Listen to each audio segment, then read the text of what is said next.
बहुत ही घटिया सोच है ये बिहार के जो मुख्यमंत्री हैं, उन्होंने जिस तरह से बात की वो भी असेंबली में, और उसके बारे में बात की है असेंबली में, और उनका बेटा कहता है कि ये सेक्स एजुकेशन के बारे में था। बहुत ही घटिया सोच है ये बिहार के जो मुख्यमंत्री हैं, उन्होंने जिस तरह से बात की वो भी असेंबली में, कि एक महिला के बारे में और जो एक महिला और एक पुरुष के बीच में जो चार दीवारियों के बीच होना चाहिए उसको इतनी ही बेहुदा घटिया ढंग से जिस तरह से उन्होंने उसके बारे में बात की है असेंबली में, और उनका बेटा कहता है कि ये सेक्स एजुकेशन के बारे में था।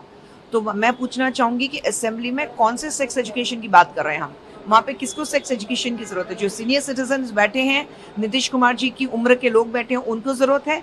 या जो लॉ मेकर्स जो चूज़ करके वहाँ पर एमएलए बैठे हैं, उनको सेक्स एजुकेशन की ज़रूरत है?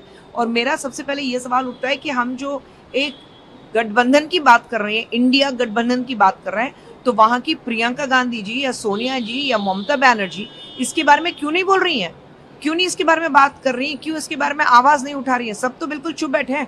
तो आप ऐसे लोगों के साथ अपना गठबंधन करना चाहते हैं, ऐसे लोगों के साथ आप इंडिया की बात करना चाहते हो, और आपने दे रखा है अपने आप को India.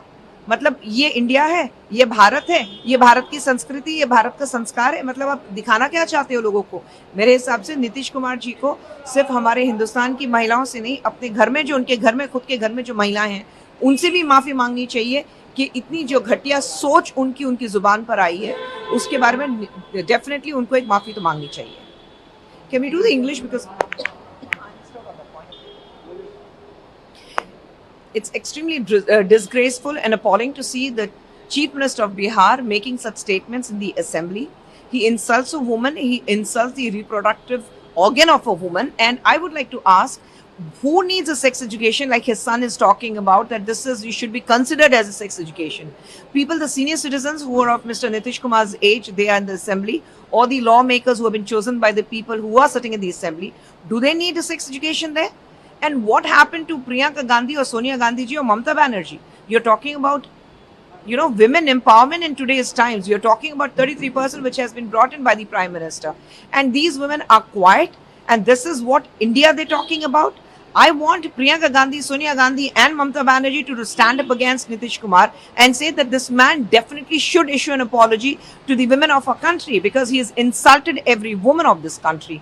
And it's in your mind, the kind of filth and dirt which is in your mind is on the lips of Mr. Nitish Kumar. So it makes me shudder to think that we have these kind of lawmakers who speak this kind of language in an assembly. It's really, really very shameful. And I am waiting for Nitish Kumar to issue an apology.